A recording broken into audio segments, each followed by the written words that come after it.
Hi, I'm guest host Mair Allen, back on the Seed Field podcast once again. And today, I'm excited to talk with Lisa Locascio Nighthawk about a subject I have a lot of experience with. Can creative writing open a door to a more fully lived life? Last year, I graduated from the Antioch MFA in creative writing. Now that I'm working full-time, I'm constantly reminded of something my high school writing teacher, Mr. Jackson, told our class. He said that we were hothouse flowers. As soon as we reached the real world and no one was reading our writing as an assignment or because they were our teacher, we'd wilt. For me, that was true. When I graduated high school, I stopped writing regularly, and it took me more than 10 years to get back to the practice. Completing my MFA gave me 2 years back in the greenhouse, getting lots of feedback on my writing, but now that I'm busy again, I worry I'm going to lose my regular writing practice. And in a bigger sense, I'm worried that I'll lose the special sense of attention I was bringing to the world, moving through it as a writer. This is why I'm lucky to have Lisa with me in the studio. Hi, Lisa. Hi. Lisa Locascio Nighthawk, like a lot of writers, lives many lives. She serves as the chair of the Antioch MFA in creative writing, a more than full-time endeavor. She's the executive director of the Mendocino Coast Writers Conference. She's also a new parent, and of course has all the other aspects of being a human being, trying to eat every day, wear clean clothes, and having to drive around Los Angeles. Somehow, in the midst of this, she writes. Lisa's first novel, Open Me, follows a young woman from the Midwest studying abroad in Copenhagen. As it continues, Open Me becomes a claustrophobic narrative. Both concretely, the character rarely leaves the apartment she's living in, and figuratively, as the relationships the character has with herself and others become so close they're sticky. This year, she has also been publishing a newsletter called Not Knowing How, where she uses the track list from the Smashing Pumpkins album Adore as an organizing principle, an entryway into a series of personal essays about adolescence and loss. She's currently finishing her second novel. Writing is an activity that takes time, and time is something not a lot of us have. I'm excited to talk to Lisa today about how she creates space for her work, but also why it's important, what writing does for her personally, and how the act of writing is one possible way people can work through what it means to be alive. So, again, welcome Lisa to the Seed Field podcast. Thank you so much. I'm so happy to be here. I'm happy. Lisa, you and I have some crisscrossing identities and some divergences. Since we'll be talking about writing about quote unquote the self, I'd like us to tell listeners a little bit about who we are. Culturally, I'm also Midwestern and white. I'm mostly Irish, raised Catholic. I'm gay and non-binary and grew up with young parents. I'm currently able-bodied and financially mostly stable. As much as you're comfortable, Lisa, could you tell us a little bit about where you're coming from in this conversation? Yeah, so like you said, I'm also from the Midwest. I grew up in the suburbs of Chicago. I am white. I would describe my cultural identity as very much informed by the privileges and downfalls of whiteness. My mom had a complicated cultural identity that maybe is best described as third culture, although she was not a military brat, but she had just had a very peripatetic upbringing. And I mention that just because I think I had a self-conscious understanding of what whiteness was inherently from a young age because of that. And, she was someone who spoke a lot of languages and had lived in a lot of different places. And I have spent a lot of time thinking and studying whiteness, so I won't drone on about it. But I just want to acknowledge both the inherent flattening impact of a white identity and also the complexities that exist under the surface that are often traded off for a white identity. And, I think I would also describe myself as able-bodied and, for the most part, financially stable, although definitely experiencing the challenges of being parent to a baby and needing to have childcare, which even for someone in a relatively comfortable position has been a huge financial challenge, and I know will continue to be. And, when it comes to my positionality, it's actually been a really long path for me to feel that it is something that helps as opposed to something that takes away to identify myself as a queer person.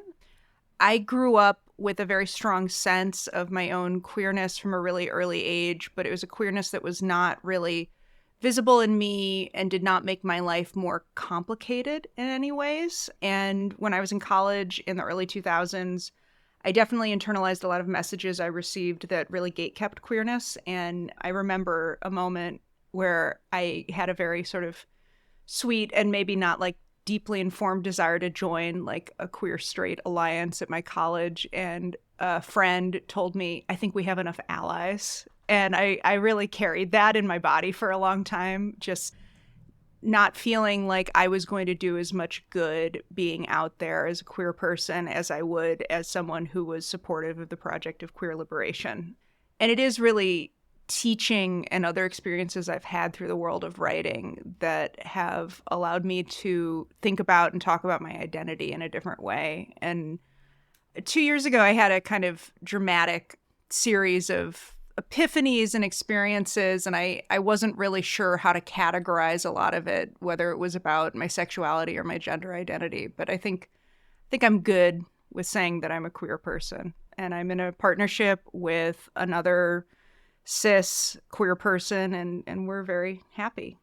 So that's me.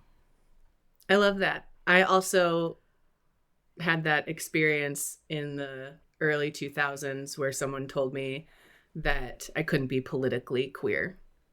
And they were wrong.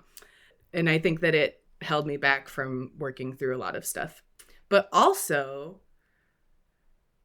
I think about that flattening of cultural whiteness. It comes up a lot culturally in the Midwest, too, of that emotional flattening, disconnection to spirituality and shared humanity. The question that I wanted to ask you is that thinking about all of these cultural factors, and now this other line that we've brought in, there are all these parts of myself that I had difficulty accessing for a long time. And I've been able to articulate a lot of that through writing in a way that I couldn't through my day-to-day life. So I'm wondering, similarly, and you touched on a little bit, what are some of the things writing has helped you discover or name about yourself?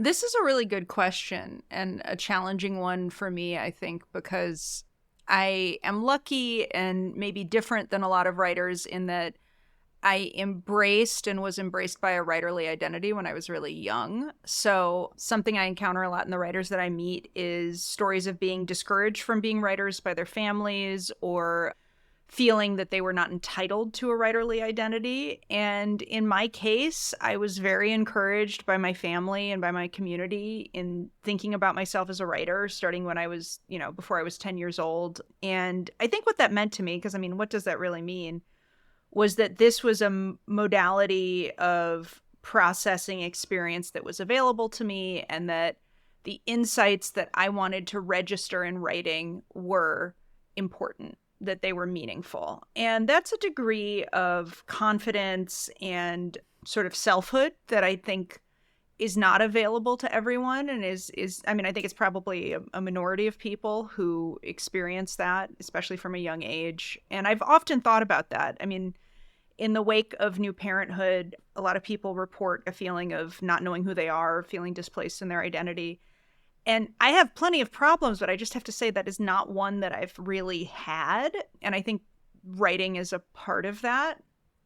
So writing for me has always been such a tool of the self that trying to determine what was discovered through it kind of requires a type of archaeology, which is maybe kind of funny because I wanted to be an archaeologist when I was a kid. So I think without having language for this or ambition around it, from a young age, my writing was very much about my voice and my subjectivity. And I started out writing as a poet and then became a fiction writer. And I've always seen those identities as not necessarily separate, a lot of slippage between different kinds of writing. I think most of the things that I've come to know about myself have been expressed perhaps experimentally in writing. And it's not, from this description, if you're not familiar with my work, you might think that I'm a great self-writer, like, my colleague Sarah Manguso, but that's not necessarily how I would describe myself. Most of my writing that's been published is fiction, and I've really struggled more recently with the task of writing about the self. I think that the sexuality and gender identity elements of my personality are things that I've always explored in my writing, partially as a way of keeping them safe from my lived life. there were a lot of inspirations for my novel, Open Me. But a big and very basic one is just that I was in a really unhappy relationship, my first marriage. And what made that relationship unhappy at its core was that my former partner did not want to have a sexual relationship with me. And that was not something that was negotiated or agreed upon in the terms of our marriage. And so I spent many years trying to understand and deal with that, because that wasn't what I wanted or how I imagined my life. And ultimately, that kind of neurotic self-focus became a story. And there's lots of other things in that story, and there's lots of other ways that I tried to position it, because I was internalizing the message from the culture that that problem was not really a big enough problem to have and was not really a plot. But I've always been kind of at war with the question of plot, what motivates it, and what is worthy of storytelling. I'm always going to be kind of pushing back on that. And in writing my current novel, which hopefully will be finished soon, I ended up creating a plot that was very much about a woman confronting questions around her own sexuality and her attraction patterns. And a lot of that, even though it's private, can feel really scary, because it is writing into the unknown and presuming that language and story will be there to catch you when you fall. More recently, writing in my newsletter came about because I really wanted to write about my grief around losing my mom, and my grief and nostalgia for the life that I no longer live, my life growing up. And I felt a strong sense of not being heard, like people weren't interested. And so, I've discovered things about me and my identity and my grief and stuff in writing, but I also think I'm still figuring out and learning what the public and interactive part of being a writer means to me and what I'm trying to take from it, because my relationship to that has changed a lot over the course of my career. You spoke to having that modality to work with as a young person to kind of understand yourself in the world. Is there something about writing in particular that you think offers that to people? I often really struggle to imagine, and it's probably one of my flaws as a fiction writer, I don't know what it would be like to live a life in which you didn't have writing to help you.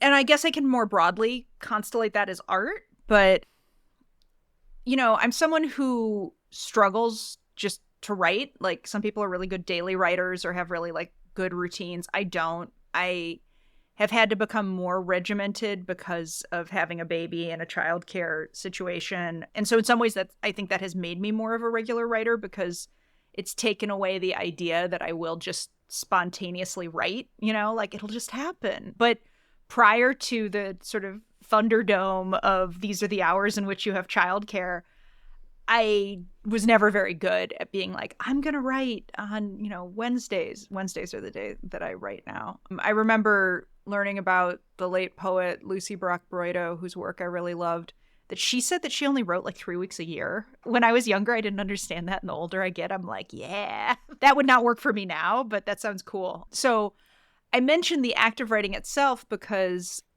it has always been something I really struggled to actually do. But the act of writing, the recording of words on a page, is only the last step in a process that I think is always going on inside, that has to do with perception and reality and how you understand things. I mean, I think I have a kind of annoying gift, which is I'm very empathetic and emotionally perceptive, and I often watch people having interactions where the two of them can't seem to understand what the other one is asking of them emotionally. And as someone on the sidelines, I mean, maybe I'm full of it, but whatever. Like, I'm just like, well, if one of you would just do this thing, then you could just like put this thing to rest. And I think that comes from writing. I think the ability to determine meaning from our experiences, I think people have a lot of tools for that. Religion can be one, or ideologies. It doesn't have to be religious. For me, I think the authority inherent in writing is very empowering. It doesn't really matter in this context what somebody else thinks happened, because I'm the person who's writing about it. I also think that has gotten harder as I've gotten older, both, the meeting of the problem of finding the time and the space to write, and then the challenge of writerly authority. And that's something that I've been navigating a lot in trying to write more creative nonfiction in the last couple of years. I want to take a second when a femme person tells me they have a gift for empathy and really reframe it as a learned skill set, which I think you pointed to also. You're like, this comes from writing and things like that. But when it's a gift, then it's something that other people can't practice and learn. And I think that you're a person who I've interacted with, and you use those skills, and it's very obvious that it's a learned skill set. So I want to like credit that that's something that you're good at because one becomes good at it. Yeah, I mean, I think that's a great insight, and it's important to recognize that. I am this way partially because my ex-husband had the observation that my parents kind of made me into a magical storyteller who could fix their problems and intervene in their fights by telling a story. And that makes my parents sound very bad. They were not. They were very good. But that's definitely true. I wouldn't say that's even like a subjective statement. And it's interesting because one thing that my partner and I have in common, who you also know, is that he also has these qualities. And because he's a man, I think it is more markedly obvious that they were like raised up in him. Maybe the use of the term gift also comes down to how much ownership or empowerment are you taking over it versus how much does it feel like a burden? Mm-hmm. For the most part, it hasn't felt like a burden in my life. And in my professional life, I think it is the quality for which I am most valued. And I also think it is a quality that is so rarely quantified. You can't really put it in a job description. And because it is feminized, it is less monetized. And I'm very aware of that. Even some of my own feelings around gender and identity and the dysphoria that I felt for a really long time, specifically about my body, may have been as much about my identity and wishing that I could engage in some of the other ways that people are in the world that don't come as naturally to me. Yes, I understand that. It connects to a lot of things that we're thinking about, and maybe it can connect to creative nonfiction too. I was having trouble summarizing this recent series. I read the essays as they were coming out, and when you're reading them, time is very fluid, subject feels connected but fluid, and this idea that when you're writing creative nonfiction, you're still building a character. Even with that, it felt like I was discovering things in real time with the speaker of these essays. And I'm wondering if you can talk a little bit about what inspired you to start the series, what the process was like, because it feels very different having things come out in a series that way.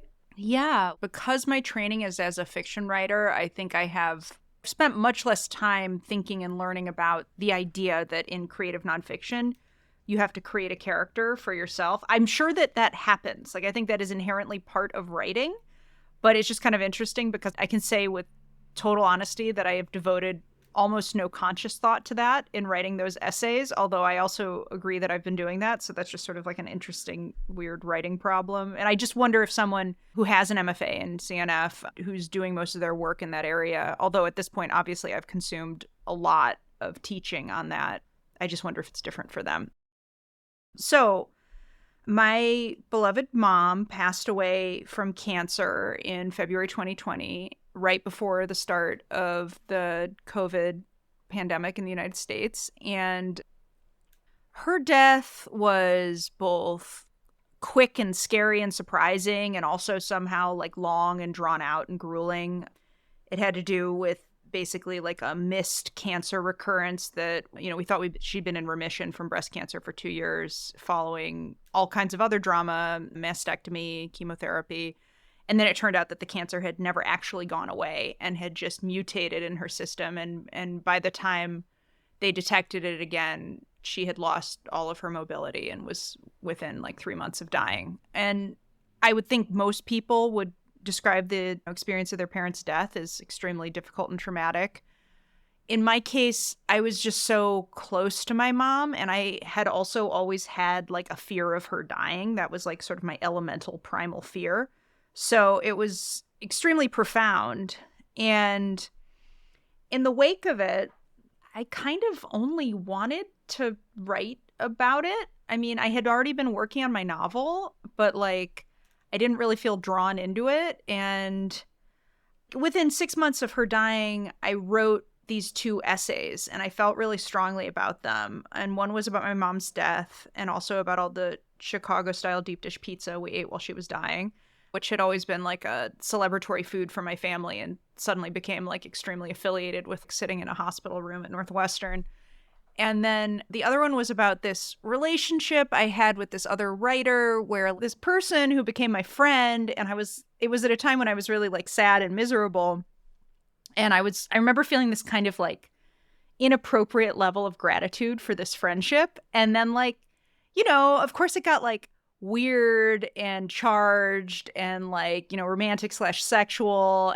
And then I kind of like really detached from it. And then years later, I started feeling like there was something not good about this relationship. But to this day, I still struggle to really characterize what it was. And there are a lot of obvious ways I could interpret it, but none of them are quite right.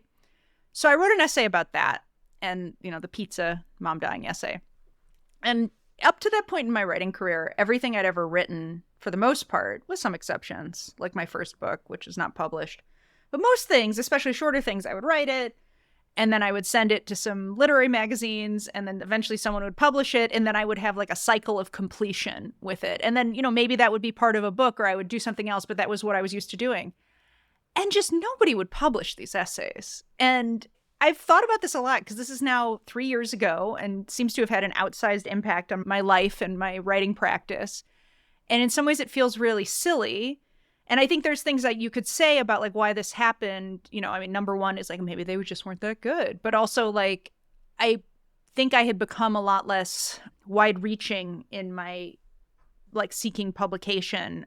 I used to send my work to like 50 places, and I just didn't really want to do that. And I kind of had like a much shorter list of publications that I wanted to publish in. But also I might have gone wider, but I just became so discouraged by this experience. And it kind of started to center around a sense that like nobody cared, which maybe no one does care, and that's okay. But anyway, it really got in my head for a long time. And I tried to figure out what to do. I went back to work in my book, and I worked on other projects, but I was possessed of this feeling of just like, this does matter, and there has to be a way for me to write about it. Whatever my relationship with writing is, it's not just about personal writing. Like there has always been some component of sharing in it. And so when I was pregnant, I worked really, really hard to finish a draft of my novel before my baby was born. And I always have these extremely punishing and rigid creative requirements for myself. And so I was like, the book will be done and it'll be under contract with the publisher before I give birth or shortly after. And then that'll be done and I can just move on to the next thing. But that's not what happened. I finished the book and ultimately decided that I needed to like do another pass on it. And I had like a really outsized emotional reaction to that, which I'm saying just because I feel like transparency about the emotional intensity of a creative process is important. And from my perspective, and someone listening to this may disagree, I don't really feel that I experienced postpartum depression or anxiety. I continue to feel pretty jazzed about parenthood, which can be very exhausting, but the hard thing about parenthood is just living under capitalism, for me, not being able to spend my time as I might like. At the same time I was dealing with new parenthood, I was like in this creative ennui, torpor, and my partner finally suggested that I start like a journal, which I looked down on with great disdain because I've never been a journaler. But he was just trying to get me to stop yelling about it, I'm sure, and also had beautiful ideas about the power of journaling. And eventually writing there made me start to feel like maybe it was possible. This project of talking about the past and my mom and my life before my life now, which does feel quite distinct, was bigger than one essay. And, I hadn't really been a newsletter person. And I think I probably had some not nice feelings about newsletters. And then I just felt like, well, got to do something. And that's where the newsletter came from. It also bears mentioning, I wrote many of them, maybe like the first 6 or 7, in a week. Like I sent them out on Fridays and I wrote them from Friday to Friday. And that was a crazy endeavor. But I think that could be defined in one way as one kind of experiment. And then in January, I got sick and it took me a couple weeks to get one out. And then since then, it definitely has been like weirder. And it's actually been over 2 months since I sent one out as I speak. It might be like 3 months, but I have 3 more to write. And I have a lot of shame and embarrassment around that. But also I've just kind of tried to go with it. I've been working on it for long enough that I've had time to just think about how what I've been doing is different. A lot of newsletters are like, this is a newsletter and I'm going to say some things. So I can create an inferiority complex around that too. So you're core faculty in the MFA program for 3 years, and now you're the chair for a year and some change. And the MFA's motto is community, not competition. And it has this social justice framework. And there are people that I've talked to that have done MFAs, and they're like, what does that mean? What does it mean it has a social justice framework? How does that fit in? And for me, what I really came away with was that it's an ongoing project, but part of that project is foundationally that everybody's story is important and everybody should have the space and time, even within a capitalist system, to build the life of a writer if that's what they want and see the world that way. But I also think that can be, like you were speaking to, in tension with publishing and what is consumable and what people will then put out into the world. I think that my own experiences as a writer and in the world of writing gave me an inherent attraction to or interest in issues pertinent to social justice before I had that frame to talk about them, because however so much as my own writing is connected to me as a person, it comes out of my practice as a reader. And what has always entranced me about reading is the opportunity to enter other subjectivities and other experiences. And that to me is just sort of the highest pleasure and most interesting thing in the world. I used to say this thing, sounds kind of sanctimonious, but I really believe it, which is that like intimacy is the highest human experience. Coming to know the inside of another person and their challenges and their experiences feels very sacred to me. And that quality of travel and transport and empathy that is inherent to reading makes it a tool of social justice, because we become much less likely to be complicit in systems of marginalization and oppression if we truly understand the subjectivity of people very different from us. And in some ways, my own writing is very personal and intimate, and at the same time, it's absolutely constellated in an awareness of the different categories and classes that I occupy. I don't think that you need to have an experience to be moved by it or interested in it, but I think that if you don't have the opportunity to learn about other people and their experiences, you become more isolated and ossified in your own subject position. And I think that's where a lot of violence and pain begins. An understanding that my own experience is very different from other people's experience, and yet that I can connect with them and ideally be a tool of good through conveying the universality of writing's ability to give voice to these widely disparate experiences that we're all having on this planet. It has definitely charged my career as a writer with a sense of purpose, because I do really believe in the power of reading and writing to destroy hegemony and liberate people from systems of oppression. But what I mean when I say that is that to some extent, a lot of it is a thought game. right? And we see that with all kinds of tools that are being used to marginalize and to oppress these populations of people who have become really vulnerable to the way that algorithms reward high engagement with controversial content. I know that on some level, those people, and I don't absolve them of any of their bad actions or beliefs, but on some level, they got there by looking for connection and looking for stories that told them something about their lives. I've definitely, on many occasions, learned a story that explained something about myself to me in a way that felt really like sacred and important. It's not always like, oh, here's a story about a white woman in her late 30s having a baby in LA or whatever. It's often quite different from that. Many of the writers that I love best are people whose lives are really different from mine, and yet there's some great human commonality in there.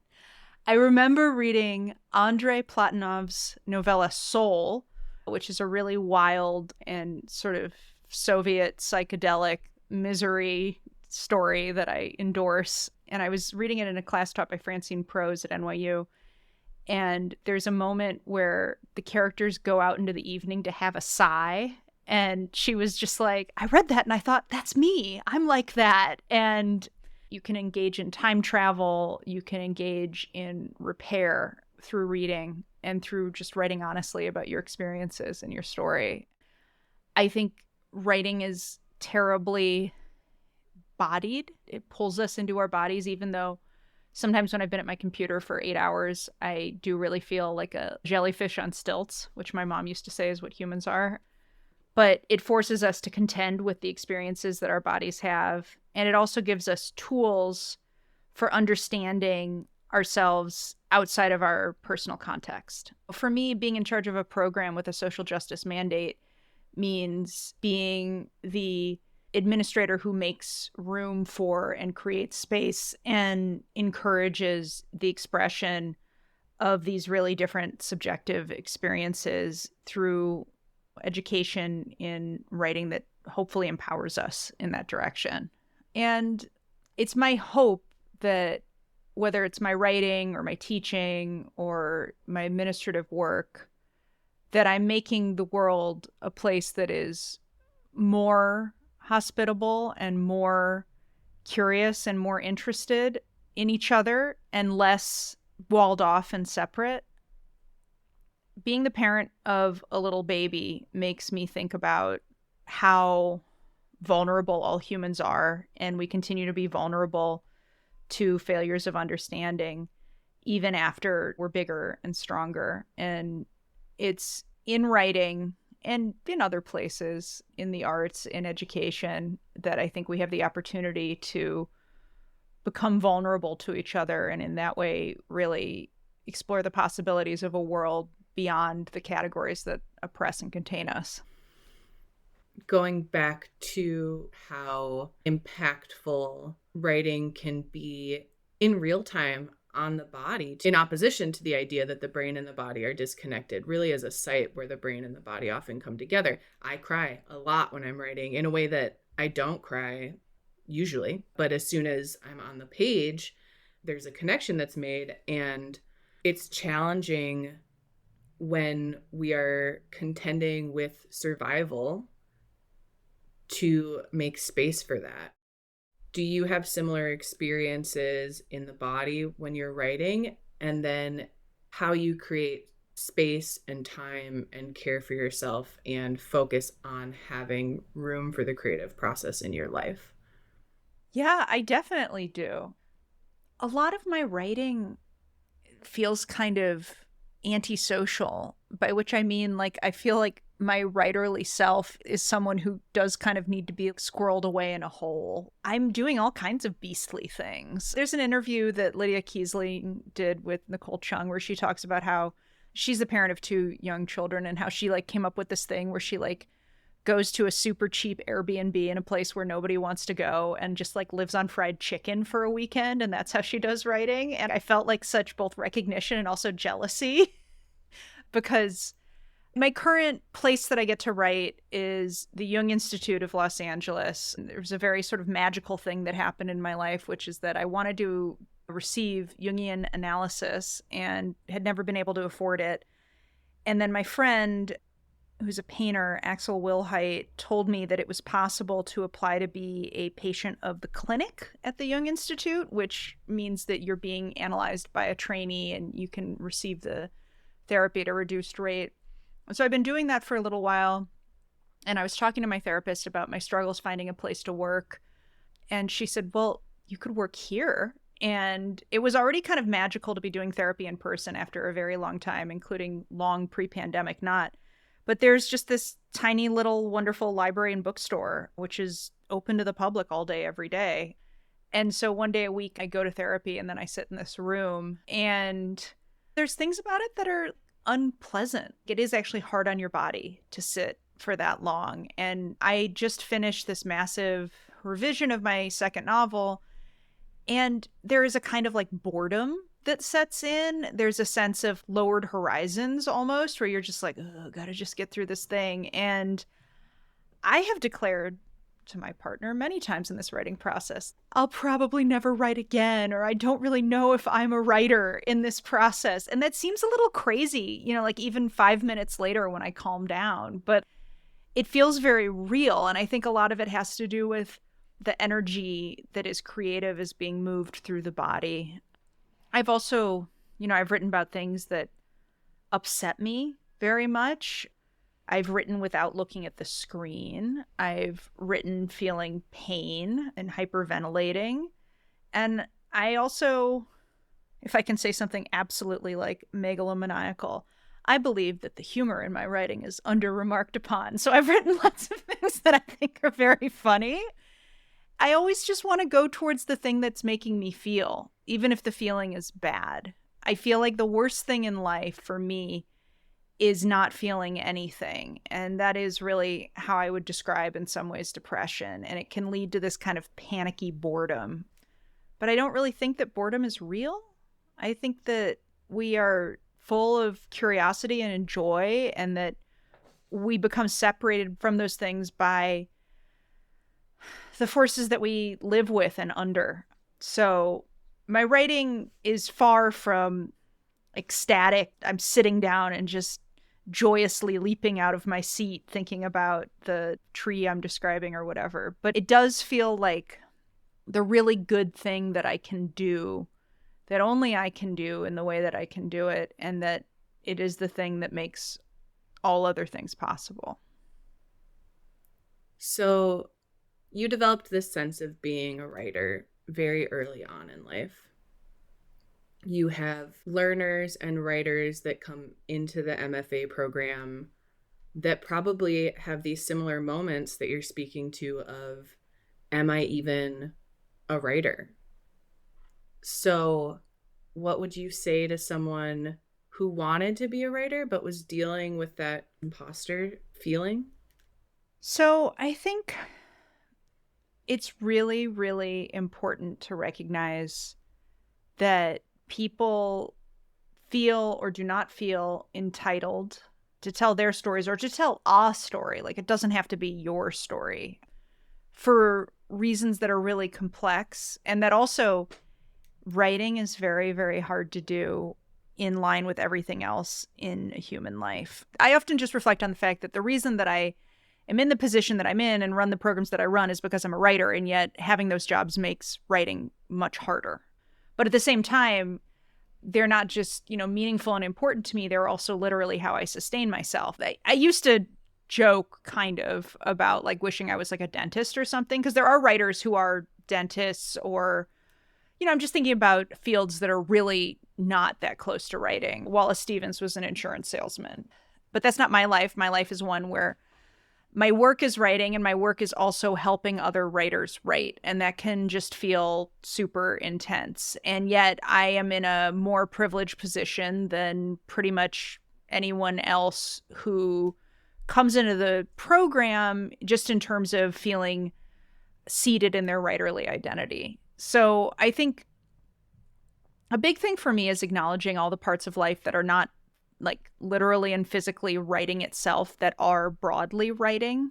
Reading is writing, thinking about writing is writing, experientially kind of dreaming your way towards the thing that you will write is writing, having conversations about writing is writing. And it is the work of a life. It's not just like one thing or one book or one project. And then the other thing is something that some people may know about me is that I'm a admiring scholar of the Church of Jesus Christ of Latter-day Saints. And some of that comes back to a section of the Book of Mormon, which is, if this is wrong, please forgive me, but I believe it's Alma chapter 4, verse 27, where God says, if you don't believe in me, just make an experiment of your faith. Just try it out. And I really like that because I don't really see a statement like that in other holy books. And I think it's a great idea where it's like, well, if you aren't a writer, as you're so convinced, why don't you just try? Like, why don't you just see how it goes? And that doesn't mean, I think people get the, like, you know, the Dan Brown nightmare routine in their heads. They're like, every morning at 4, like, I'll be doing the push-ups, and then I'll be writing, and then I'll be publishing the Da Vinci Code. And, like, Dan Brown didn't know that was going to happen when he was writing the Da Vinci Code. You know, that's just something that happened.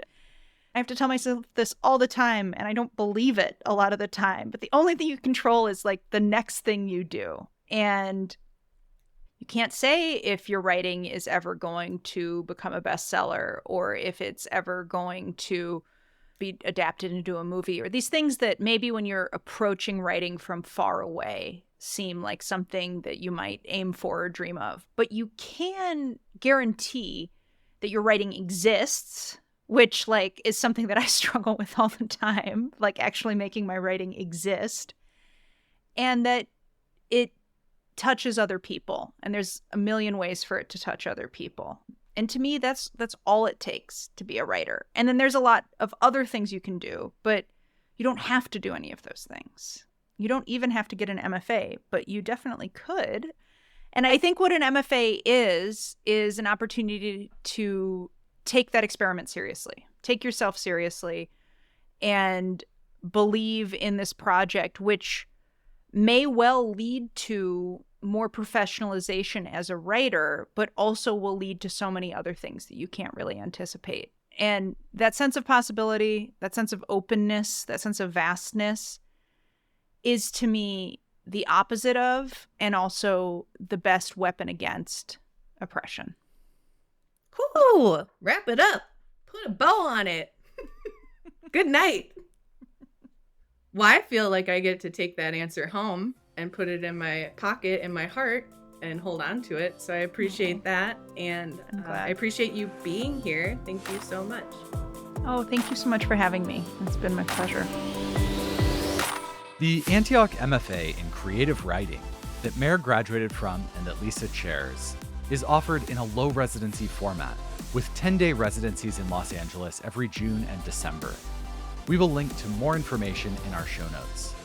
We'll also link there to Lisa's novel, Open Me, and her newsletter, Not Knowing How. We post these show notes on our website, theseedfield.org, where you'll also find full episode transcripts, prior episodes, and more. The Seedfield podcast is produced by Antioch University. Our editor is Johanna Case. Our guest host this week is Mair Allen. I am your regular host, Jasper Nighthawk. Our digital designer is Mira Mead. Jen Mont is our web content coordinator. Sierra Nicole Dabinian, Carrie Hawthorne, Stephanie Paredes, and Georgia Birmingham are our work study interns. A special thanks to Karen Hamilton, Amelia O'Brien, and Melinda Garland. Thank you for spending your time with us today. That's it for this episode. We hope to see you next time. And don't forget to plant a seed, sow a cause, and win a victory for humanity. From Antioch University, this has been the Seedfield Podcast.